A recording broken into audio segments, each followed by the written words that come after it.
Olá, Nagonianos! No vídeo de hoje nós vamos trazer uma super resenha do livro O que é Encarceramento em Massa, da série Feminismos Plurais, escrito por Juliana Borges. Então vem com a gente conferir. Pegar a flor da pele com perfumes, olha o feitiço que essa nega é. Balanga das pulseiras e costumes, vida no cabelo, samba no pé. E ter o mundo inteiro no abraço, mãe, reverberando amor sobre a... Bom, o livro ele aborda assuntos como a seletividade racial, como a política do encarceramento da população negra, como o genocídio da população negra também, e aí no final ele traz mais um recorte sobre a questão de gênero. Pelo menos na minha opinião, eu achei o livro bastante didático. Ele aborda o assunto realmente de maneira bem fácil, tranquila, para que todo mundo possa entender. Ele traz, traz autores, discussões de autores, que conseguem fomentar bastante a discussão, conseguem acrescentar bastante. E eu gostei também de como a forma que os capítulos foram divididos, então deu bastante pra gente ter um apanhado histórico, depois começar a funilar sobre o assunto. E nesse começo, uma coisa que é bastante, que ela salienta muito, que é bastante importante a gente falar, que é a questão da ideologia, né? O quanto a ideologia ela bastante importante, é bastante importante até hoje, para poder disseminar o racismo. E que, logicamente, como eu já falei, contribui para essa questão da seletividade racial, para o encarceramento em massa da população negra. Então, desde a escravidão, como a gente já falou isso, a gente falou isso no vídeo do documentário 13ª Emenda, a gente falou isso no 13 de maio. Então, são vídeos que a gente pode colocar aqui, que a discussão, a gente consegue analisar como essa discussão, ela caminha junta, né? Uma complementa a outra. Então, essa questão da ideologia, para essa fomentação do racismo, cada vez mais do racismo estrutural, o quanto o corpo negro era visto como inferior, como uma mão de obra ali, né, escravizada e tudo mais, e como isso acaba fomentando para esse encarceramento dentro da população negra. Sim, com certeza. É um livro bem didático. Ele traz bem a proposta do feminismo plurais, né, que é desmistificar alguns assuntos, trazer eles de forma mais clara, e ela faz isso muito bem. Essa organização histórica me parece muito um artigo, mas em palavras mais fáceis, sabe? Ela traz essa contextualização, ela tem um desenvolvimento. Cita e ela autores, né? Cita autores, o que é interessante pra gente ter outras referências dali, mas sem ficar tão difícil, porque ela estava trazendo gente de fora. É um livro novo, né? Necessariamente novo, ele é de 2018, então ele traz algo bem atual.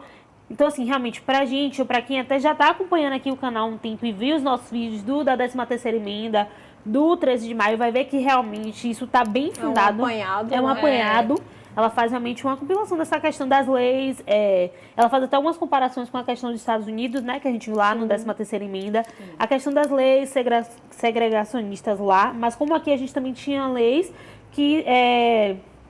tentando de forma disfarçada aplicar o racismo na lei. Então, leis da vadiagem, leis no acesso a território, a terra. Então, como isso vai sendo construído para o que a gente tem hoje no encarceramento em massa. E é muito interessante, que eu gostei bastante, ela traz isso.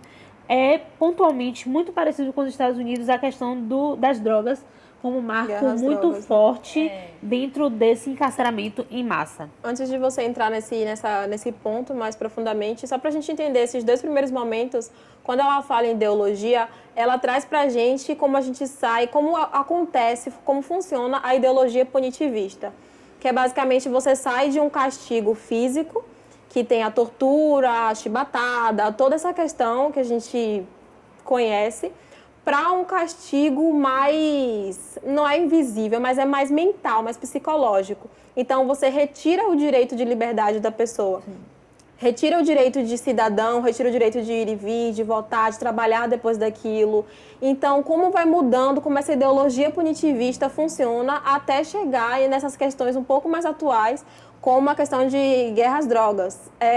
Esse ponto, essa pontezinha que ela faz, é justamente no fato de que lá, a gente já trouxe aqui muitos dados desses, de que a pessoa não pode mais votar depois. Aqui no Brasil funciona um pouquinho diferente, que a pessoa tem seus direitos retirados e depois retomados. Exatamente. E depois retomados, mas é uma ficha que fica suja para sempre. Então você não vai confiar em pregar uma pessoa que já foi preso. Todas essas questões que a gente já acabou discutindo aqui. Então essa é a ideologia punitivista que ela traz pra gente e que inclusive acaba se multiplicando e sendo mais forte quando entra as questões de gênero também, né? Quando a gente pensa no machismo, no racismo, tudo junto com essa ideologia punitivista. Ela traz muito a interseccionalidade de Carla Cotirene, né? Que é um outro tema, mas que visa exatamente essa questão. Nada é só isso. É gênero, é raça, é questão de classe, tudo isso está interseccionado, né? Está chocando e está pronto muito nesse momento. Ela traz várias questões até chegar a isso.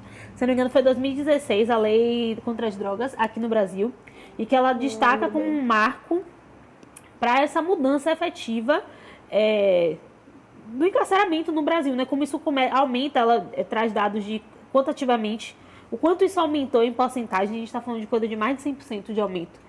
Então, o quanto, e eu achei muito interessante, vendo o relato dela, como isso, em muitos pontos, se parece muito com a história dos Estados Unidos. Então, talvez, se você puder ler o livro, assistir o documentário, vai ser um combo. Vai somar, assim, realmente. Muito, porque e como essa discussão de quem está sendo preso, sabe? Não é sobre desculpar crimes, perdoar criminosos, pessoas que cometem coisas horríveis. Não é isso. Exatamente. É sobre como esse processo está sendo feito para enjaular, para encarcerar pessoas X. Né? Então, assim, ela traz em um certo momento a quantidade de pessoas que tem presas que foram flagradas com quantidades mínimas de drogas, que não poderiam ser considerados traficantes. Sim. Então, o que é esse traficante? A gente vê pessoas com um helicóptero com quilos. Questionamento, né? Essa pessoa não está presa, ela tem uma liberdade provisória, sequer vai ser julgada, vai ter como ser julgada, e uma pessoa que é presa com X gramas. Ela traz muitos relatos de gramas. A questão de essa guerra às drogas funciona em que bairro? Funciona exatamente. Com quem? A gente vê isso na internet, às vezes, notícias. Então, quando uma pessoa branca, estudante, foi preso com tal quantidade, não sei o quê. Quando uma pessoa negra, traficante, foi pego. Então, tipo... É aquele mesmo isso na internet. Se é a mesma coisa... Jovem traficante, tabela de cores. Tanto é que ela traz essa questão mesmo que pessoas... essa questão da punitividade. Então, tipo, tem as pessoas negras com a mesma quantidade, com o mesmo crime, ou seja, a mesma quantidade, enfim, ou o mesmo crime que cometeu, ficam mais tempo na cadeia do que pessoas brancas. Então, tipo, né? Isso já está acontecendo, isso é um processo que está aí, que a gente precisa se alertar muito. Uma das coisas que as meninas também repararam e que, assim, me surpreendeu muito e para mim foi muito enriquecedor, foi quando ela aprofunda.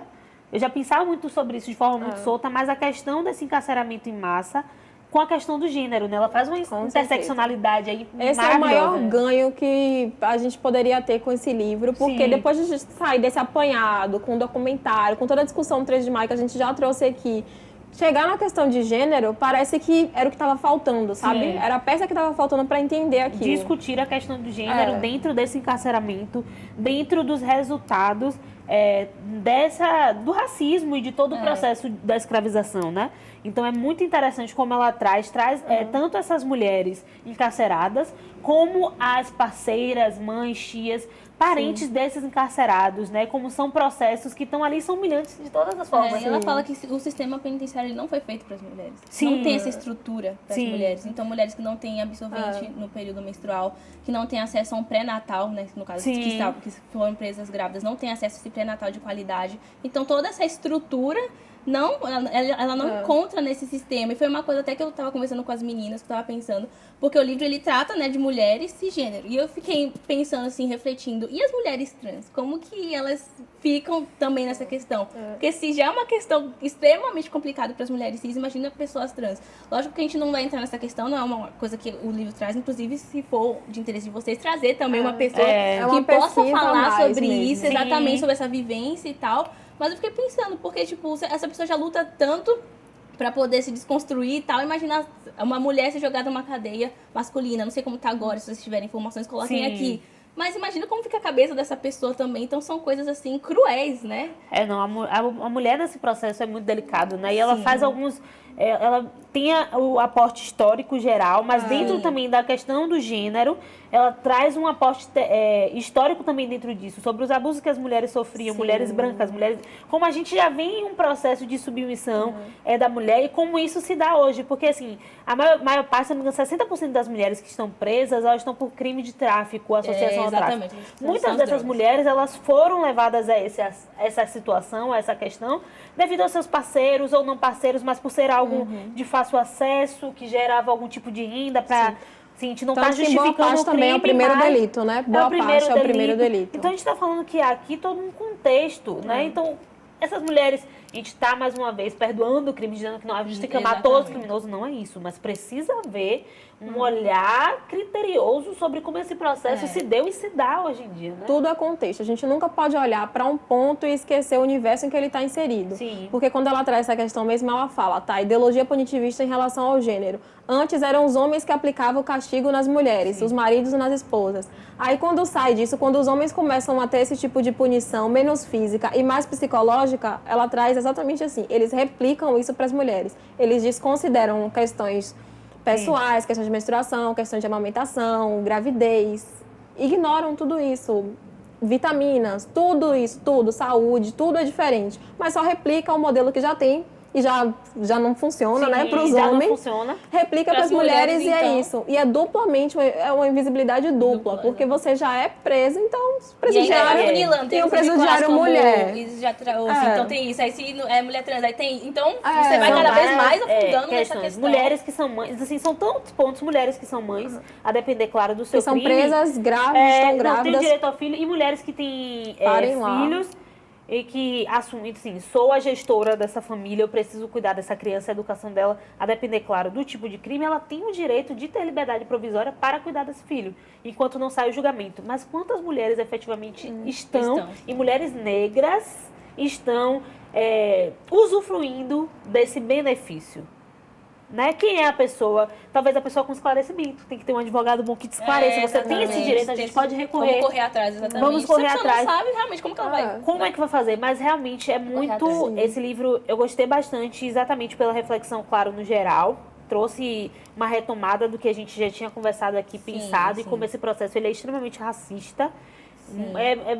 Claro, velho, às vezes eu fico, meu Deus, não é utópico, sabe? Não vai acabar amanhã. Mas a gente precisa começar a se esclarecer. A maioria da população que está na cadeia é negra. A maioria das pessoas que julgam esses processos são brancos. Sim. Ela traz, inclusive, alguns né, dados que, nossa, o magistrado, em sua maioria, é por homens e homens brancos. A população carcerária, a maioria de pessoas negras, tanto quando você divide em homens quanto mulheres. Então, como que a gente não faz esse olhar histórico, né? Pelo amor de Deus. Né? E antes que, não sei porque, acho que não é possível você ter chegado, conseguido ouvir até esse ponto do vídeo e pensar, mas é a maioria da população brasileira. É impossível, né? Porque eu não aguentaria. Mas, se fosse para ser maioria, tinha que ser maioria no judiciário, maioria nos políticos, maioria nas universidades. Porque maioria nesses espaços, né, gente? Isso é uma desculpa que é péssima para mim. Quando você fala do encarceramento e coloca a questão racial. Mas é a maioria do Brasil, mas meu amor... Nem deixa a gente começar a falar sobre cotas, viu? Porque a maioria... Gente, a gente precisa refletir como esse sistema, ele é complexo. E não é de ontem, não. Olha... São anos e anos que isso está sendo construído e disseminado, essa questão da ideologia, então isso tudo fomenta para essa E a gente bate mesmo. Hoje. É realmente rico, é importantíssimo que vocês leiam esse livro. Ele, como todos do Feminismo Plurales, é um livro mais enxuto, né? Não é um livro longo que você leva dias para ler. Essa leitura específica, ela tenta ser didática, e apesar do tema ser um tema complexo, ela é leve, ela vai trazendo exemplos que ajudam o nosso imaginário a compreender de forma melhor essa situação. Então é um livro que eu indico para qualquer pessoa que quer entender, tem um aporte de contexto. Primeiro contato mesmo. Com certeza, não vale muito. Sugiro que se a sementinha estiver brotando aí na sua mente em relação a essas discussões, vale a pena ler para poder se aprofundar ainda mais. Sim. É rico. É importante que a gente entenda ainda mais profundamente para saber mesmo do que a gente está falando, da questão das mulheres, da questão do encarceramento e como isso movimenta uma estrutura. E que é daí que a gente começa a entender o porquê que a gente... Sabe que é realmente uma descoberta, sabe? A gente é um abrir de olhos, é um olhar diferente. Sim, com certeza. A gente não vai, enfim, santificar ninguém que está preso, mas é olhar com outro olhar, com outras questões, sabe? Começar a identificar outros pontos. Eu acho que é uma super lição que fica desse livro, assim, pra vida. Com certeza. Então, se você gostou desse vídeo, deixa o like aqui, compartilha com alguém que esteja aí nessa discussão e tal. E também assista, né, o nosso vídeo sobre o documentário, sobre os direitos de imagem, que vão fomentar com certeza essa discussão. Sim. Se você já leu o livro, não sei, comenta aqui algum ponto que você achou interessante. Se você acha que essa discussão pode ser melhorada em algum aspecto, o que você acha, comenta aqui pra gente. E é isso. Até semana que vem. Até semana que vem. Tchau, tchau. Regar a flor da pele com perfumes, Olha o feitiço que essa nega é, balanga das pulseiras e costumes, vida no cabelo, samba no pé, e ter o mundo inteiro num abraço, mãe, reverberando amor só pra você entender que o corpo é como um